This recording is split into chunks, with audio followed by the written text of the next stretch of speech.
So next, we decode how language and localization are shaping market relevance. Please welcome Doreen, the CEO of eArabization, in conversation with Amar Aliboy, GM SRMG Labs, and welcome them to the stage for their little fireside chat. Thank you very much. All right. Good afternoon, everybody. Good afternoon, Doreen. Seldom do I have a chance to talk to a guest where the topic is actually something that's also as dear to my heart as it is to yours. As you know, I started my career in the advertising and marketing field as a copywriter. So I value language. And I feel that language, copy, be it Arabic or English or otherwise, is quite undervalued today.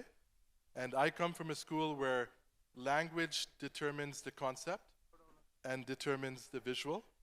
But in a world like ours, where all of us, including some in the audience right now, are swiping and sliding on their mobile phones, we tend to just look at images and get distracted.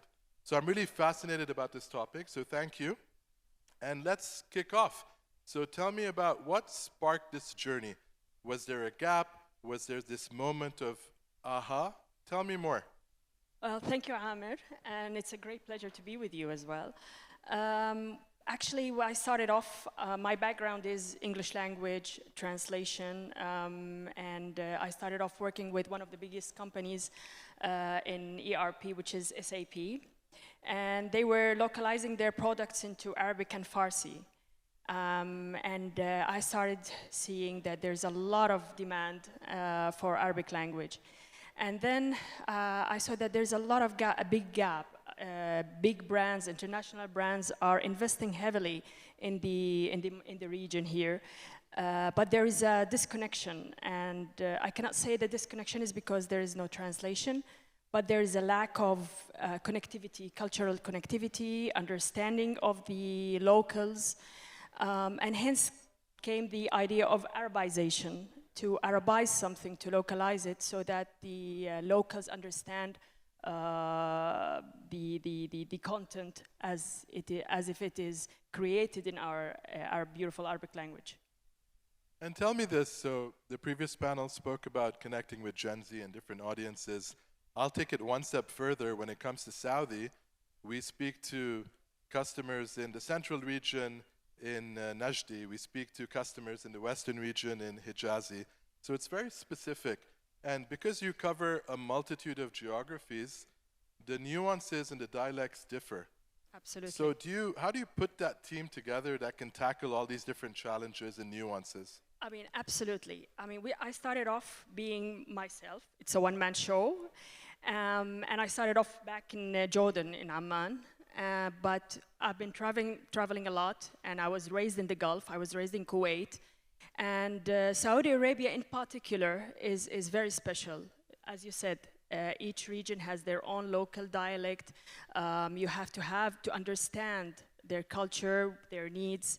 And hence came the idea of expanding and being foot on the ground in United Arab Emirates, in KSA. So we opened our office here in Riyadh, and we started hiring locals, and when I was speaking to my team, I was telling them that we need locals in Riyadh, in Jeddah. They were saying, okay, maybe I mean, it's the GCC, maybe it's the same dialect. And I said, no, it's totally different, let alone Saudi Arabia. Saudi Arabia, each region has its own uniqueness. So we need people in Jeddah, we need people in Riyadh, and we need locals. So right now what I'm seeing is that we work with international companies, consultancies and all, and for the whole region, I mean, we translate into a modern standard Arabic, but when it comes to Saudi Arabia, after everything is done and the translation is done, we have native Saudis from each region who go over the Arabic just to make sure that it meets the requirements and it meets the locals' needs here. And building on that, so there's a lot of companies, be it online or offline, that do translation. Mm-hmm. You do much more than translation. Yep. So what makes you special? What makes you different? How do you add value? Well, this is really important because translation is just translating words. We don't translate words. We connect cultures. We try to localize, we try to make the content, when you read it, sound as if it was written in your own language. It's not translation. We're not just gonna convey the meaning from English, for example, into Arabic. No, we want the Arabic reader to understand it and to connect to the content that we create. And hence, our work is much more than translation. Translation is just a small part of what we do, which is like, I mean, all over the translation agencies there's something called Modern Standard Arabic, which is the Arabic used amongst all Arab nations. But after that, we do localization and Arabization that suits each and every culture that we work with. This is why we have a team in Jordan for the Levant. We have a team in Dubai. We have a team in Saudi Arabia. We have a team in Egypt, so that they can meet we can understand the local needs and connect with the people so that they connect with the content itself. I've noticed when I was at Tim Hortons, and even when I was in the advertising sector handling multiple clients, with the rise of AI, we tend to get or find quick fixes. So instead of dealing with an expert, we use ChatGPT or AI, and we convert from English to Arabic, and it's totally wrong. What I've witnessed, and what all of us are witnessing, not just in Saudi, is the rise of homegrown brands. So right now, Saudi brands and homegrown brands in the UAE, Jordan, and otherwise are doing really, really well. And luckily, Saudi brands and homegrown brands tend to know their audience and their language much better than international brands, which struggle when it comes to connecting to local customers and consumers. So it's important for international brands to realize that they need to work with an expert, be it a subject matter expert or otherwise, to get their content right. I won't say translation, to get their content right. Having said that, because it's become such a value-driven market, be it in F&B or otherwise, CFOs and others are counting every rial. So can you give me an example, or give the audience an example of how your work has helped one of your clients create business impact? Absolutely. I mean, AI is something that we cannot hide from. It's the subject. It's something that we have to talk about whenever we have any panel, any conference. So, but we are embracing AI. We are working with AI. AI makes our life easier, but it makes the creative part of our team more obvious, and they can work on that more efficiently. So basically, we understand the needs, and we understand that a lot of companies come to us and they would say that there is AI. We can do the translation and it's AI generated, but we would come and say that this is just. I mean, you can teach AI tools, you can feed them, but there is the lack of connectivity. There is the lack of understanding of the culture. So we cooperate, we integrate our systems. We have, I mean, right now we have systems that does the post-editing for the AI translation. So we take the AI translation, and then our team, our creative team, work with it to make it more adaptable and more understandable for the market. As you said, there's a lot of local brands here in the region, and if you look at their logos or the slogans, it's not done in formal Arabic. It's done in the dialect of each and every region, and this is something AI cannot generate. This is something that where the human creativity comes and where it shines and flourishes. So we work with AI. We understand the needs, especially with retail. There's a lot of needs. There are hundreds, thousands of SKUs to be translated, so the volumes are high. We have one of our, we are the main vendor, for example, for Amazon, KSA, Egypt, and UAE. So when they came to us, they used to do their translation through vendors, international vendors that handled other languages. And then when they came to us and we said we can do localization because you have versions. The Saudi version is different from the Emirati version, from the Egyptian version. So we understand the region. We understand that we need to connect with them. So actually the engagement doubled in the Saudi market when we did more localization, and the conversion rate when we saw that the consumer or the client is looking at the Arabic version rather than the English version. So there was a 40% spike in the conversion rate once the website the website is localized into a certain language. So it makes a huge difference to have it properly localized, and they can see that in numbers. And Amazon is just one example. We work with a lot of e-commerce companies, and all of them, I mean, at the beginning, we need to educate them and tell them that it's going to make a difference. It's just not translation that's something that you're going to pay for, but it's something that can give you a better ROI. You can see and feel the conversion, the interaction of customers. I think it's also important for clients to realize when they take that step to connect or to localize, because it's quite a cliche word now, that there's a short-term, medium-term, and long-term ROI. Because you're building a brand, you're attempting to connect with a certain audience that you perhaps may have not connected strongly enough with before. And this brings me to my point on Saudi specifically. So all of us who've been living in Saudi for many years, clearly it's evident that Saudi is witnessing this renaissance, right? And everything is happening at the speed of light. And therefore, we're looking for partners that also work at the speed of light without compromising on quality. And I'm sure your team are put in situations where I want this in 24 hours. And AI and tech tools help. But how do you balance that and deliver in time, yet maintain quality? Well, first of all, I have to say I'm blessed to have a team that is excellent, more than excellent. Now, right now, we are more than 450 linguists working in Jordan, Saudi Arabia, and UAE. But as I said, AI came to help us, and this is how we are embracing it. We are working together with AI. So we have a lot of requests, especially from high-profile clients that they need it in like a couple of hours, and sometimes the content is a little bit sensitive. So of course you cannot depend on AI, but we inject all the content that we have on our cloud tools or our cloud memories. We try to make use of the AI, and then comes our creative humans to do their touch to make sure the content is suitable, is accurate 100%.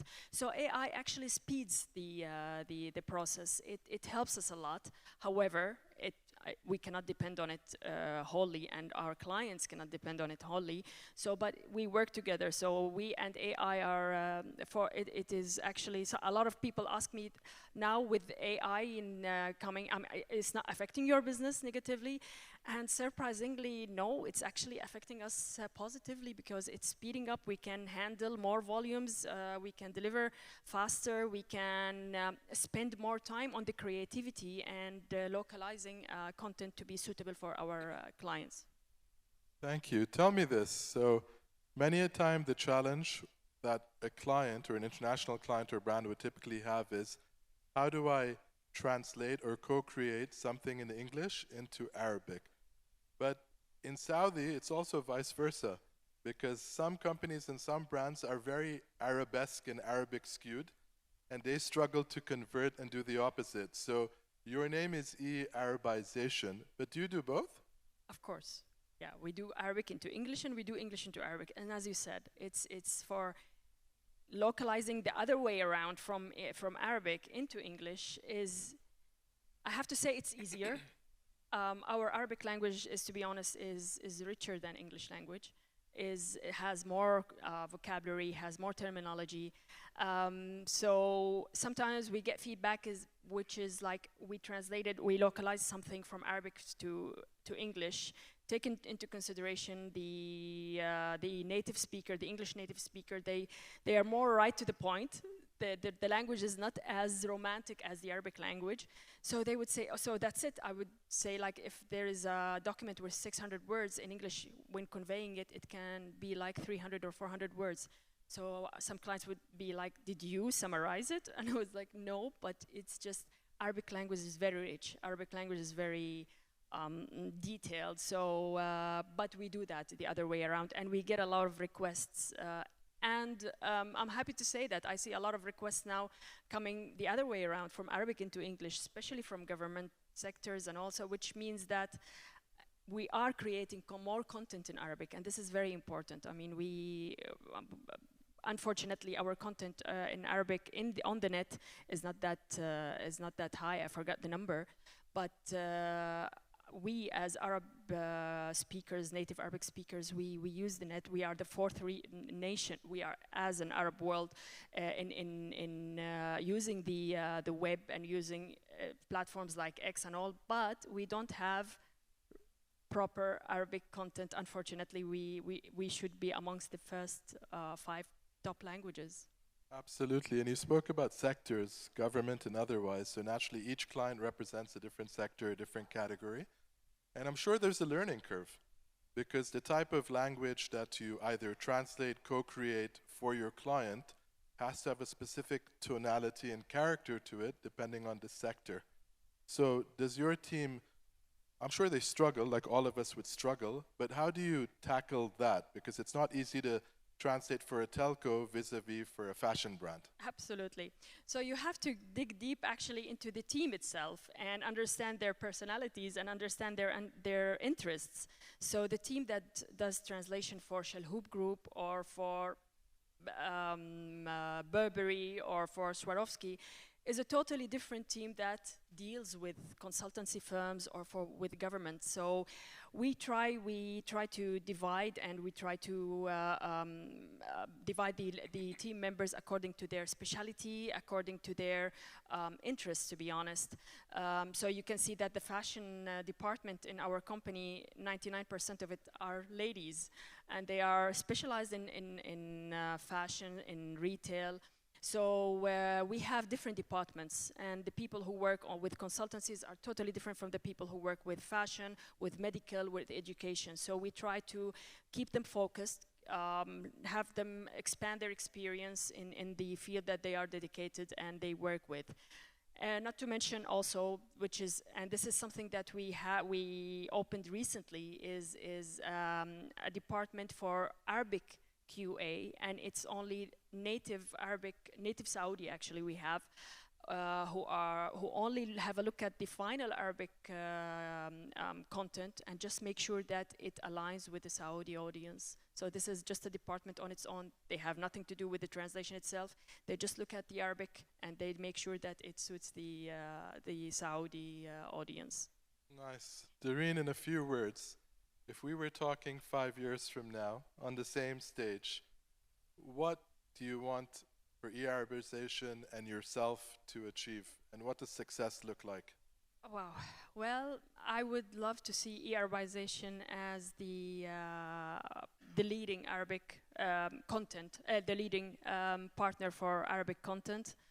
A name where you can, all our clients or when you say eArabization, it's the place where you can rely on for creating localized, Arabized, proper Arabic content. I would like to see us even expanding even more and more. I love Arabic language, and it's my language, and I'm proud of it, and would love to see Arabic content reaching higher levels, more understanding, more. I would like to see Gen Z speaking more Arabic. I would like to see Arabic language as we learned it back in the 80s, having its place in the world. Listen, I think as Gen Zs are becoming more and more dominant and engaged, and decision makers and contributors, they're also valuing their identity. And I speak on behalf of all my Saudi colleagues and my friends, and as a result, they're also appreciating their language. So I think the amount of Arabic content we're seeing today is more than ever before. We can say that. You can say that in Saudi Arabia, to be honest, and I love that. And I see a lot of initiatives as well from the government. Saudi Arabia is regaining its position as leader for Arabic language, and they are concentrating as from Vision 2030 on the identity, on our identity as Arabs. And so, yeah, I mean, to be honest with you, in other countries, you wouldn't see Gen Z speaking a lot of Arabic. Correct. Yeah, it's quite unique. And it's disappointing, but I can see that. I mean, every day you hear different initiative coming from Saudi Arabia, like King Salman Global Arabic Language Initiative.